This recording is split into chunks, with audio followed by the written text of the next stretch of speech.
వి gold trusted gold buyers తాకట్టులో ఉన్న బంగారాన్ని విడిపించి ఈ రోజు ఉన్న మార్కెట్ ధరకే కొనబడును. మరిన్ని వివరాలకు సంప్రదించండి 77107720.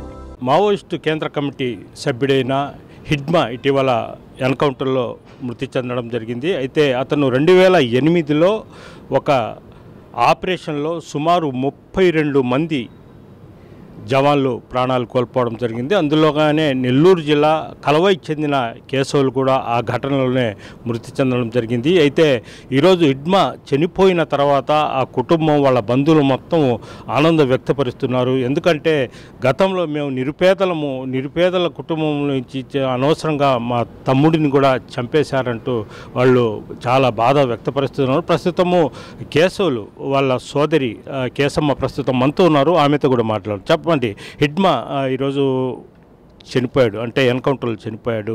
మీ తమ్ముడు అతని చేతుల్లోనే అప్పుడు బలైపోయారు.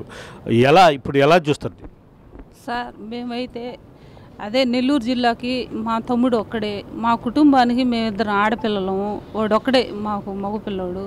ఆ అబ్బాయి చనిపోయినాక మేము పడిన ఇబ్బందులు, బాధలు, మానసిక యాతన ఏ కుటుంబాలకు ఉండకూడదు. ఇంక ముందు కూడా ఇట్లాంటి ఘటనలు జరగకుండా గవర్నమెంట్ కానీ, ప్రభుత్వాలు కానీ, పోలీస్ శాఖ కానీ ఇట్లాంటి వాళ్ళు ఉండకూడదని మేము అనుకుంటున్నాం సార్. మా బాధ ఇంకొకరు పడకూడదు, ఇంకో కుటుంబం పడకూడదు. మా నాన్న ఒక రైతు, పేద కుటుంబంలో నుంచి పోలీసుగా జాబ్ తెచ్చుకున్నాడు.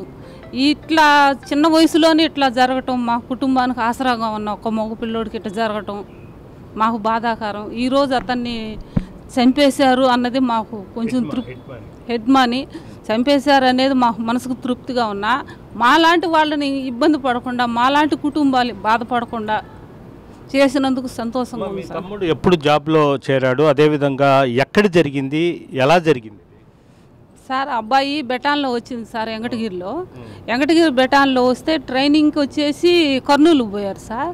కర్నూలు నుంచి అక్కడ కొంచెం మెరుగ్గా ఉన్న వాళ్ళని గ్రేహాన్స్లోకి తీసుకున్నారు. ఈ అబ్బాయి 5 ఏళ్ళు చేస్తాను, నేను తర్వాత డిగ్రీ పూర్తి చేసి ఎస్ఐగా రాసుకుంటాను, మ్యారేజ్ చేసుకుంటాను అని మాకు ఎన్నో చెప్పాడు సార్. మాకు ఎన్నో ఆశలు కల్పించాడు. కానీ మాకు ఏమీ జరగకుండానే ఈ ఘటన జరగటం, అందులో 32 మంది చనిపోవడం. ఆ బలిమేల ఘటన ఒరిస్సా బార్డర్ అంట సార్, ఒరిస్సా బార్డర్ సార్. అక్కడికి మేము అందరం కూడా కుటుంబ సభ్యులం పోయాము. మా బాధ, మాకు బాడీని కూడా 9 రోజులకి ఇచ్చారు సార్. బాడీ కూడా చాలా దూరము నీళ్ళల్లోనే వెళ్ళిపోయి 9 రోజులకు బాడీని కూడా ఇచ్చారు. అదే సార్, ఇంకా మేము చెప్పేది అదే. మా తల్లిదండ్రులు వృద్ధాప్యంలో ఉన్న ఒక కొడుకు పోయి వాళ్ళు పడే యాదన, వాళ్ళు పడే బాధ ఇంక ముందు ఎవరు పడకుండా ఇట్లాంటి వాళ్ళని గవర్నమెంటు ఉండికూడదు కూడా. ఈ స్తూపం అంతా ఏర్పాటు చేశారు కదా కలవాయిలో? చేశారు సార్. అమరవీరుల స్తూపం అప్పుడు జిల్లా ఎస్పీ మల్లారెడ్డి గారు ఉన్నారు, ఆయన కేర్ తీసుకున్నారు. కలెక్టర్ గారు కూడా కేర్ తీసుకున్నారు సార్. నాకు మ్యారేజ్ అయినా కూడా ఉద్యోగం జీవో తెప్పించి ఇచ్చారు. కుటుంబానికి ఇంక నేనే పెద్ద అమ్మాయిని ఇప్పించారు. అక్కడ స్తూపం అనేది ఎస్పీ గారు నెల్లూరు జిల్లాలో ఈ అబ్బాయి మా తమ్ముడు ఒకడే సార్ ఈ జిల్లాకి.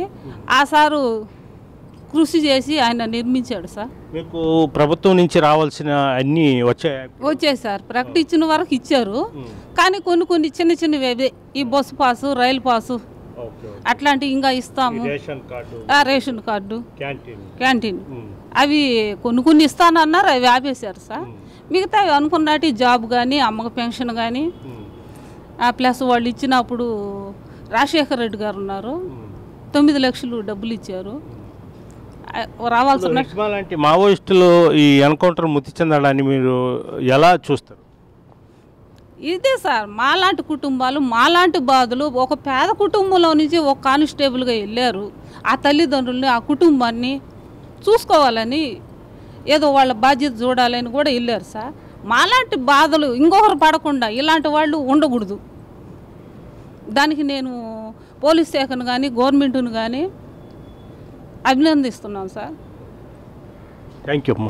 ఇది అంటే 2008లో బలిమైన ఘటనలో ఈమె సోదరుడైన కేశవులు కూడా బలి కావడం జరిగింది. ఇది ప్రధానంగా హిడ్మా వేసిన స్కెచ్లోనే సుమారు 32 మంది అప్పట్లో చనిపోవడం జరిగింది.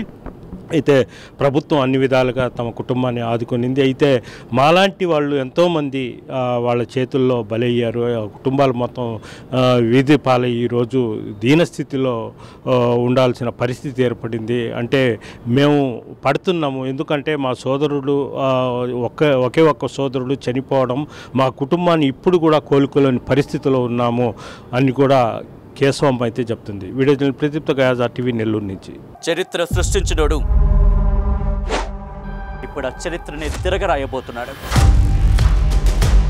అబద్ధాల గోడల్ని బద్దలు కొట్టి నిజాలను రాగా మీ ముందుంచబోతున్నాడు. నిజమైన వార్తల కోసం వెంటనే డౌన్లోడ్ చేసుకోండి రా యాప్ని.